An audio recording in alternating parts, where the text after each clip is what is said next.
Dear students and viewers of Info Channel, अस्सलाम वालेकुम। So students and viewers, I hope कि आप सब ठीक होंगे।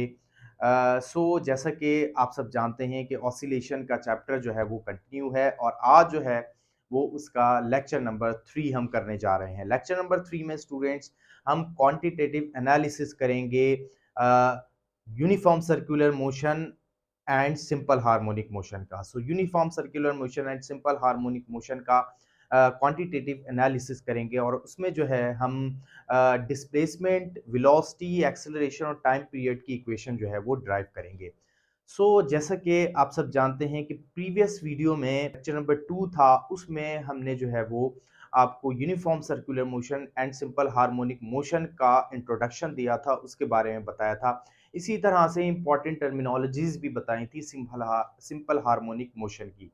स्टूडेंट्स, इस लेक्चर को समझने के लिए यानी कि आज की क्लास को जो है वो अंडरस्टैंड करने के लिए प्रीवियस क्लास जो है वो उसका जो टॉपिक है वो समझना आपके लिए बहुत ज़रूरी है।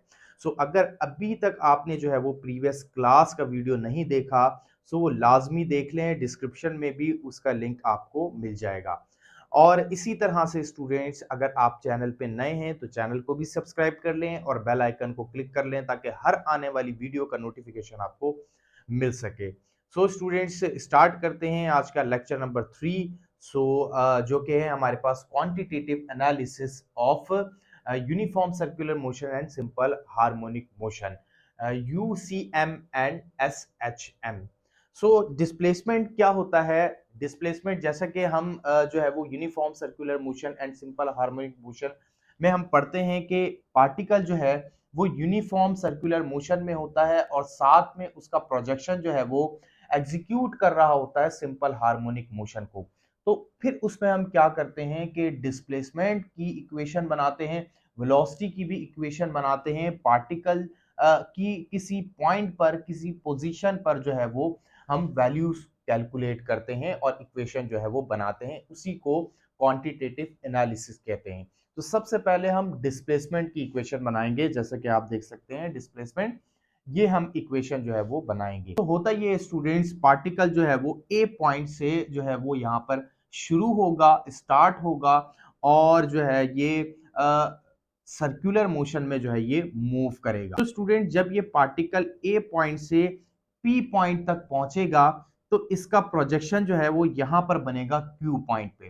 क्यू पर जो है ये इसका प्रोजेक्शन आएगा, तो क्यू पॉइंट तक का जो डिस्प्लेसमेंट है, यहां से जो है वो मीन पोजीशन है सिंपल हार्मोनिक मोशन का, या फिर जो है वो इस पार्टिकल का जो प्रोजेक्शन का जो है वो मीन पोजीशन है या फिर मीन पॉइंट है या फिर सेंटर पॉइंट भी आप इसको कह सकते हैं, यहां से इसका डिस्प्लेसमेंट क्या होगा, ये हमने जो है वो इसमें देखना है। At time t is equal to 0, इस पॉइंट तक जब ये पार्टिकल पहुंचेगा तो उस वक्त जो टाइम होगा वो 0 कंसीडर किया जाएगा।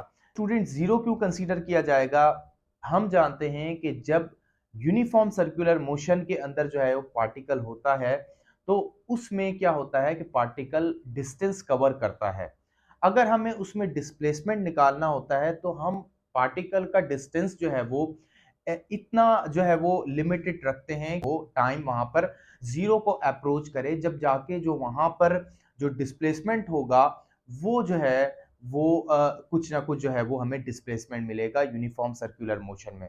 तो यूनिफॉर्म सर्कुलर मोशन में डिस्प्लेसमेंट को कैलकुलेट करने के लिए या डिस्प्लेसमेंट को जो है वो एनालाइज करने के लिए, डिस्प्लेसमेंट को जो है वो डिस्प्लेसमेंट की वैल्यू बनाने के लिए जो टाइम होता है वो बहुत ही ज्यादा शॉर्ट होता है कि उसको जो है वो 0 कंसीडर किया जाता है। तो यहां पर भी हम देख सकते हैं कि टाइम इज इक्वल टू 0 होगा पी पॉइंट पर जब पार्टिकल ने कोई एंगल सबटेंड किया हुआ है। तो फिर ऐसी कंडीशन के अंदर क्या होगा, हम एक ट्राइंगल कंसीडर करेंगे, ट्राइंगल ओ पी क्यू या फिर पी ओ क्यू जो है ये ट्राइंगल आप कंसीडर करेंगे, जो कि थीटा के बराबर है और ये बराबर है ओमेगा टी के। थीटा स्टूडेंट यहाँ पर एंगुलर डिस्प्लेसमेंट है और एंगुलर डिस्प्लेसमेंट जो है ये हम ओमेगा टी के बराबर लेते हैं, यानी कि एंगुलर फ्रीक्वेंसी और जो उसका टाइम है पार्टिकल का, उसके प्रोडक्ट के बराबर लेते हैं। अब हमारे पास क्या होता है, हमने क्योंकि हॉरिजॉन्टल यहाँ पर जो है वो डिस्टेंस कैलकुलेट करना है या फिर जो है वो डिस्प्लेसमेंट निकालना है इस पार्टिकल का जो कि सिंपल हार्मोनिक मोशन में है। तो इसके लिए हम क्या करते हैं, जब भी हॉरिजॉन्टल कंपोनेंट लेते हैं तो हम cos थीटा जो है वो यूज करते हैं। रेशो cos थीटा बराबर होता है हमारे पास बेस अपॉन हाइपोटेन्यूस। तो बेस यहाँ पे स्टूडेंट्स हमारे पास x है, हाइपोटेन्यूस हमारे पास जो है वो r है। यहाँ पे हमने x पुट कर दिया और ये r पुट कर दिया। r जो है वो डिवाइड कर रहा है, वहां जाके मल्टीप्लाई करेगा। So x is equal to r cos theta, ये हमारे पास डिस्प्लेसमेंट बन जाएगा। और हम इसको इस तरह भी लिख सकते हैं x is equal to r cos omega t, क्योंकि थीटा की जगह हमने ओमेगा t लिया है। अब स्टूडेंट्स यहां से हमें ये पता चल रहा है कि जो Q पॉइंट तक का जो डिस्प्लेसमेंट बना है पार्टिकल का मीन पॉइंट से या जो है वो सेंटर पॉइंट से जो डिस्प्लेसमेंट बना है x, इसकी इक्वेशन है r cos थीटा। अब अगर स्टूडेंट्स हम r जो है यहाँ पर जो r है जो कि जो है वो मैक्सिमम डिस्प्लेसमेंट है पार्टिकल का, अगर उसकी वैल्यू हम 0 रख दें तो जो हमारे पास डिस्प्लेसमेंट होगा पार्टिकल का ये हमारे पास 0 हो जाएगा। किसी भी पॉइंट पर जो है ये हमारे पास 0 हो जाएगा अगर हम r जो है वो 0 पुट कर दें यहाँ पर। इसी तरह से स्टूडेंट्स अगर हम t को 0 ले लें यहाँ पर इस इक्वेशन के अंदर तो ये पूरी वैल्यू जो है वो 0 हो जाएगी, यानी कि डिस्प्लेसमेंट हमारे पास जो है वो 0 होगा। यानी कि जब पार्टिकल जो है वो इस पॉइंट पे हो या फिर पार्टिकल जो है वो इस पॉइंट पर हो तो ऐसी कंडीशन में जो डिस्प्लेसमेंट बनेगा वो हमारे पास 0 होगा। इट मींस के पार्टिकल जो है वो मूव ही नहीं किया है, अपनी जगह से जो है वो मोशन में आया ही नहीं है, रेस्ट के ऊपर है, तो रेस्ट की पोजीशन में डिस्प्लेसमेंट 0 होता है। तो ये स्टूडेंट्स डिस्प्लेसमेंट की इक्वेशन थी। अब हम बात करते हैं वेलोसिटी की। अब वेलोसिटी के लिए स्टूडेंट जब ये पार्टिकल P पॉइंट पर पहुंचा है तो P पॉइंट पर जो इसकी वेलोसिटी होगी, इस वेलोसिटी का जो टेंजेंट कंपोनेंट होगा ये कुछ इस जगह पर होगा, यहाँ पर कुछ इसका जो है वो कंपोनेंट होगा वेलोसिटी का। तो इसको हम वीपी भी जो है वो लिख सकते हैं। ये वेलोसिटी का कंपोनेंट है जो पी पार्टिकल यहाँ पर इस पोजीशन पर मौजूद है इसका। अब इसके हमारे पास दो कंपोनेंट बनेंगे, एक हॉरिजॉन्टल और एक वर्टिकल। ये हॉरिजॉन्टल कंपोनेंट होगा स्टूडेंट्स, यहाँ पे इसको हम इंडिकेशन के लिए यहाँ पर आर लिख देते हैं। आर पॉइंट पर यह हॉरिजॉन्टल लाइन होगी और यहाँ पर इसका जो है वो एक्स कंपोनेंट होगा जिसको हम वी पी एक्स भी लिख सकते हैं, वी पी एक्स। इसी तरह से इसका वाई कंपोनेंट यहाँ पर होगा, ये स्टूडेंट्स इसका y कंपोनेंट होगा। सो इसको जो है वो हम वी पी वाई भी लिख सकते हैं। तो ये x कंपोनेंट और ये y कंपोनेंट। अब स्टूडेंट्स जो हमने x कंपोनेंट यहाँ पे बनाया है ये ऑलमोस्ट बराबर है जो यहाँ पे पार्टिकल ने डिस्टेंस कवर किया था इसके बराबर है ऑलमोस्ट। तो हम इसकी जगह क्या करेंगे, यहाँ पर जो x लिखा हुआ है इसको हम कर देंगे v क्यू कर देंगे, क्योंकि क्यू पॉइंट का जो है ये वेलोसिटी होगी या फिर जो है वो डिस्टेंस होगा। तो लिहाजा क्यू पॉइंट के लिए हम यहां पर ये वेलोसिटी का कंपोनेंट बना लेंगे, इसको वी क्यू कर देंगे। ये स्टूडेंट्स इसलिए हम करेंगे क्योंकि ये जो डिस्टेंस है ये जो है वो जो पार्टिकल की वेलोसिटी जो है टेंजेंट वेलोसिटी इसके एक्स कंपोनेंट के बराबर है।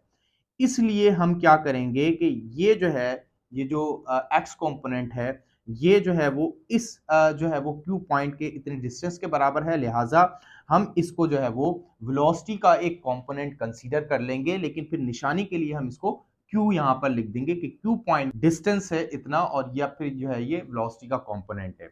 तो अब ये जो है ये बराबर होगा। अब क्या है स्टूडेंट्स, अब इस जो वेलोसिटी जो है यहाँ पर टेंजेंट वेलोसिटी, इसने कोई एंगल भी बनाया हुआ है यहाँ पर, तो ये एंगल जो है ये भी इसका यहाँ पर मौजूद है। अब इसी तरह से यहाँ पर भी इसका कोई एंगल है। तो ये एंगल जो है वो कैलकुलेट करने के लिए हमें क्या करना होगा, हमें इस एंगल ये वाला जो थीटा एंगल है इसको 90 से माइनस कराना होगा, 90 माइनस थीटा। या फिर यहाँ पर आप एक वर्टिकल लाइन ड्रॉ कर लें, यहाँ पे एक एंगल ले लें थीटा, ठीक है, यहाँ पर एक एंगल ले लें और फिर 90 को इस थीटा में से माइनस करा दें। तो दोनों ही कंडीशन में क्या होगा, आपके पास ये वाला एंगल आ जाएगा पी पॉइंट वाला। फिर क्या करना है स्टूडेंट्स, यहाँ पे हमारे पास जो एंगल आएगा हम उस एंगल थीटा की जगह 90 माइनस थीटा जो है वो पुट कर देंगे। अब आगे बढ़ते हैं स्टूडेंट्स की हम इक्वेशन बनाते हैं डायग्राम के जरिए। एनालिसिस तो हमने इसका कर लिया है, अब इसकी इक्वेशन बनाते हैं। The line P R is the horizontal component of velocity VP. अब जो है यहाँ पर जो पी आर लाइन है, पी से लेकर आर तक की जो लाइन है ये वीपी के बराबर है, यानी कि वीपी हमारे पास हॉरिजॉन्टल कंपोनेंट है। वीपी का जो हॉरिजॉन्टल कंपोनेंट है इसके जो है वो बराबर है। तो लिहाजा हम क्या करना है यहाँ पे कि वी क्यू जो है हमारे पास ये वाला जो डिस्टेंस था, ठीक है, अब ये जो है वो वेलोसिटी का कंपोनेंट बन गया है। तो वेलोसिटी का कंपोनेंट वी क्यू ये बराबर है वीपी एक्स, यानी कि एक्स कंपोनेंट पी पार्टिकल का।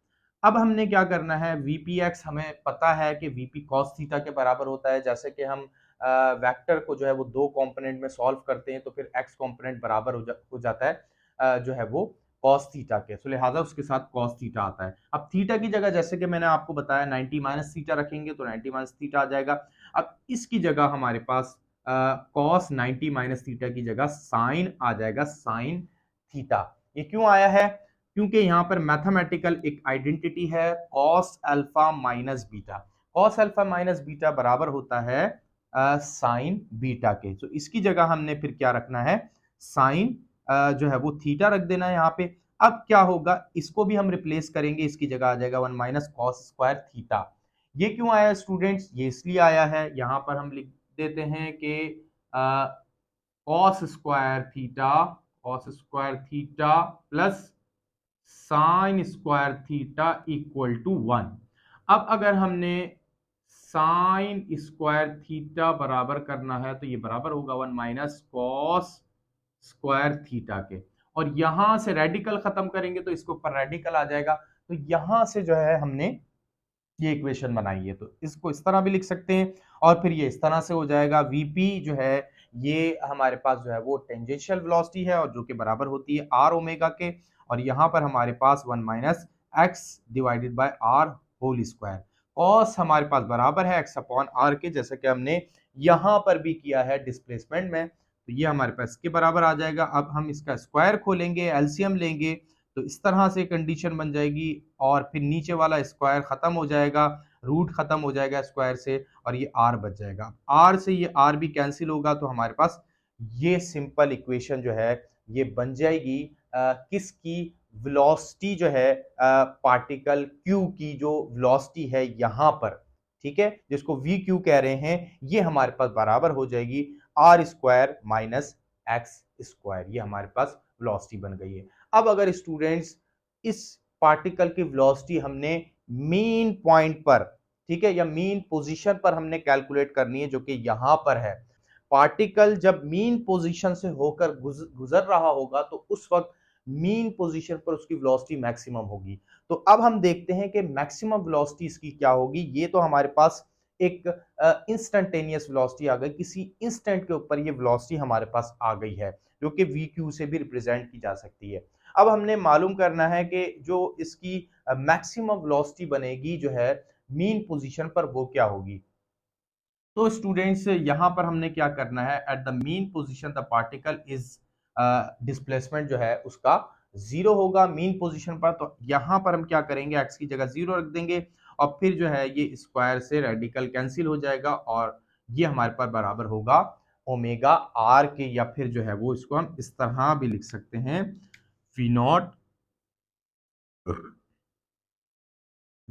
Is equal to r omega. इसका मतलब ये है स्टूडेंट्स, जो हमारे पास मीन पोजीशन पर जो वेलोसिटी है हैं, या फिर जो है वो वी एम भी लिख सकते हैं, यानी कि मीन पोजीशन पर इसकी वेलोसिटी है वो जो है आर ओमेगा के बराबर होगी और उस वक्त ये वेलोसिटी जो है ये मैक्सिमम होगी। मैक्सिमम वेलोसिटी जो है स्टूडेंट्स यहां से हमें मिलेगी।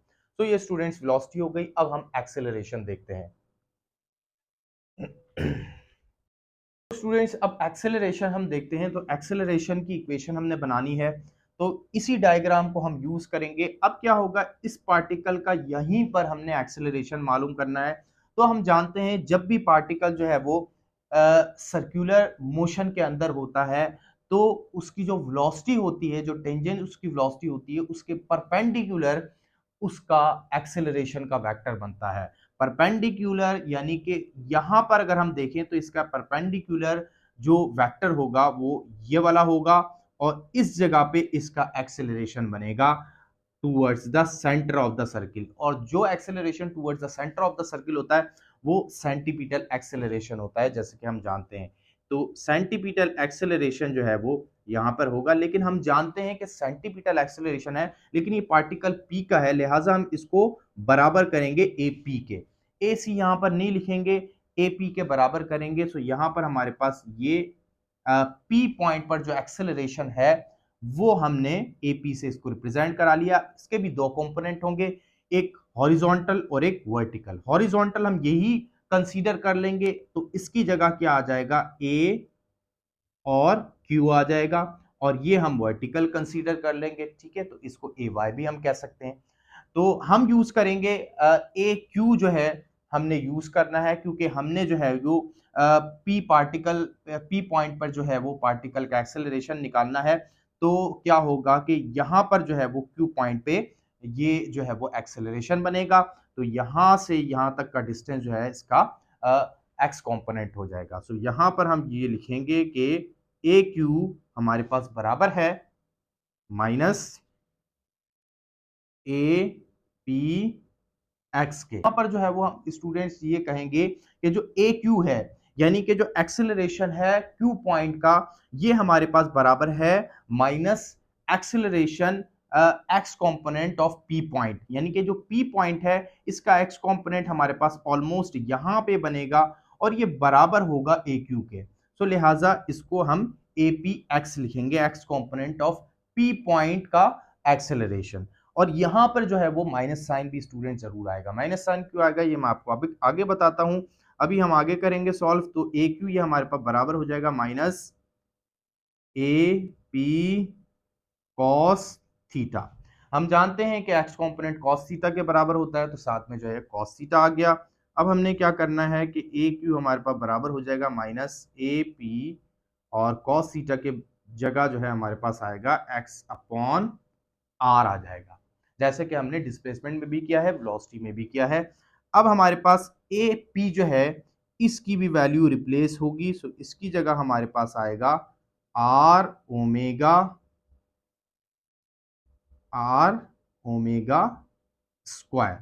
तो यहाँ पे हम ये लिख सकते हैं कि एक्सेलरेशन जो है पी पॉइंट का ये हमारे पास आर ओमेगा के स्क्वायर के बराबर है, जो कि हमने प्रीवियस वीडियो में कैलकुलेट किया है एक्सेलरेशन। ये सेंटीपिटल एक्सेलरेशन के बराबर है, लेकिन जब हम यहाँ पर यूनिफॉर्म सर्कुलर मोशन पढ़ रहे हैं और सिंपल हार्मोनिक मोशन, तो इसके लिए एक्सेलरेशन हमारे पास इसके बराबर होगा। अब हम क्या करेंगे स्टूडेंट्स कि यहाँ पे हम ब्रैकेट खोल देंगे तो ये हमारे पास एक्स हो जाएगा और ये आर हो जाएगा, एक आर से कैंसिल हो जाएगा। तो ए क्यू ये हमारे पास बराबर है ओमेगा स्क्वायर और एक्स के, और इसको हम इस तरह भी लिख सकते हैं कि ये बराबर हो जाएगा एक्स ओमेगा स्क्वायर। स्टूडेंट्स हमारे पास इक्वेशन बनी है, माइनस साइन भी इसके साथ ही रहेगा। अब स्टूडेंट्स क्या करना है, यहाँ पर ओमेगा स्क्वायर जो है ये ओमेगा यहाँ पर एंगुलर फ्रीक्वेंसी है पार्टिकल की। जैसे कि हम जानते हैं कि पार्टिकल जो है वो यूनिफॉर्म सर्कुलर मोशन में है, तो यूनिफॉर्म सर्कुलर मोशन में जो फ्रीक्वेंसी होगी एंगुलर फ्रीक्वेंसी ये हमारे पास कांस्टेंट रहेगी। तो लिहाजा हम क्या करेंगे, इसकी जगह जो है ये हमारे पास कांस्टेंट है तो इसकी जगह हम एक सिंबल पुट कर देंगे जो कि हमारे पास बराबर है प्रोपोर्शनलिटी का सिंबल। तो ये हमारे पास ए क्यू ये एक प्रोपोर्शनलिटी की सिंबल आ जाएगा और साथ में जो है ये हमारे पास एक्स आएगा। तो एक्सेलरेशन जो है वो इस हिसाब से प्रोपोर्शनल हो गया है डिस्प्लेसमेंट के, और यहाँ पर नेगेटिव साइन जो है वो इस चीज को इंडिकेट कर रहा है कि acceleration is towards mean position. तो स्टूडेंट्स यहां पर जो है नेगेटिव साइन इस चीज को इंडिकेट कर रहा है कि जो एक्सेलरेशन की डायरेक्शन है वो टूवर्ड्स द मीन पोजीशन है। एक्सीलरेशन इस पार्टिकल का हो या फिर यहाँ पर जब पार्टिकल पहुंचे सी पॉइंट पर तो इस पे हो, यहाँ पर भी डायरेक्शन जो है वो टूवर्ड्स द मीन पोजीशन होगी। और अगर यहाँ पे जो है वो पार्टिकल हो तब भी इसकी डायरेक्शन मीन पॉइंट की तरफ ही होगी। तो हर पॉइंट पर किसी भी जो है वो जगह किसी भी पोजीशन पर पार्टिकल होगा, उसकी जो एक्सेलरेशन की जो डायरेक्शन होगी उस पॉइंट पर, तो वो जो है वो टूवर्ड्स द मीन पोजीशन होगी। तो नेगेटिव साइन जो है इस चीज को इंडिकेट कर। तो स्टूडेंट्स ये हमने एक्सेलरेशन की इक्वेशन जो है वो बना ली है। सो ये जो है हमारे पास क्वांटिटेटिव एनालिसिस जो है सिंपल हार्मोनिक मोशन का, इसमें हमने 3 इक्वेशन जो है ये बना ली। अब बाकी हमारे पास टाइम पीरियड और फ्रीक्वेंसी की इक्वेशन रह गई है। इसी तरह से स्टूडेंट्स हमारे पास एक और इसका जो है वो टॉपिक है जो कि फेज जो है वो हमने कैलकुलेट करना होता है। फेज क्या है स्टूडेंट्स? और जो पार्टिकल मूव करता है यूनिफॉर्म सर्कुलर मोशन में और सिंपल हार्मोनिक मोशन एग्जीक्यूट करता है, उसका फेज जो है वो कैसे कैलकुलेट होता है, फिर फेज क्या होगा, ये सारी ही चीज़ें जो है स्टूडेंट्स मैं आपको नेक्स्ट क्लास में जो है वो बताऊंगा। So stay connect with Finfo channel. अपना बहुत सारा ख्याल रखें और इस वीडियो को ज़्यादा से ज़्यादा शेयर करें। मेरे लिए जो सपोर्ट होगी आपकी वो यही होगी कि आप अपने फ्रेंड्स और अपने फैमिली सर्किल में इस वीडियो को ज़्यादा से ज़्यादा जो है वो शेयर करें। तो आज के लिए इतना ही, मिलते हैं आपसे नेक्स्ट वीडियो लेक्चर में। जब तक के लिए थैंक यू सो मच। अल्लाह हाफिज़।